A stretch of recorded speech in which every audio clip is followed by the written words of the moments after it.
we focused on getting started with Parasoft Virtualize, downloading, licensing, and using it to create simple virtual services. In these videos, we're going to take more advanced strategies and create virtual assets with the various techniques we see our customers use. In order to get started doing that, we need to set up our demo environment. Parasoft Virtualize comes with a demo application that you can use to capture traffic, simulate services, and have a nice UI to work with when using your services. So to get that all started, we need to launch its project. So inside of your Virtualized Community Edition, in the upper left-hand corner, you have the ability to create a new project.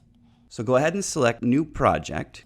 And the project that you're going to select is a virtualized project. The virtualized project is the ParaBank example project. Go ahead and leave it with its default name and say Finish.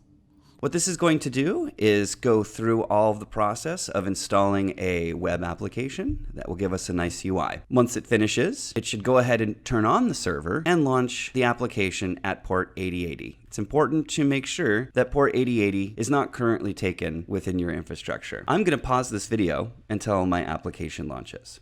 After a few minutes, the demo application will be installed and a browser will launch, and you will see the actual application, ParaBank. This application has many services that are associated with it, and you can find out all about those in the services panel.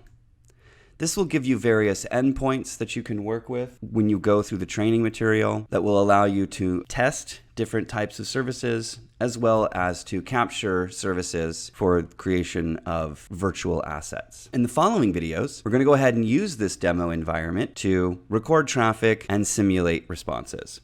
It will become important to be able to stop and restart the demo application. As we come and go with our training, to stop and restart the demo application, we have the ability to choose its run state from the server's view. A view is one of these little squares that you see inside of the UI, and it presents different pieces of functionality within the solution. We can add views by selecting Window, Show View, and then you can select one of the built-in Parasoft views. We need to add one that's external. So we're going to go ahead and say Other, and then all we have to do is type in Server.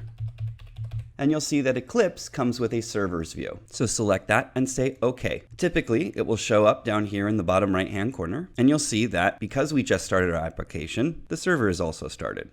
If we needed to leave for the day, we have the ability to right-click on this server and say Stop. That will stop our demo application. We can also stop it by simply exiting Virtualize. When we come back and we want to restart our application, it's the same process. Right-click on the ParaBank server and choose Start. This will go through and give us access to our demo application so that we can continue our work.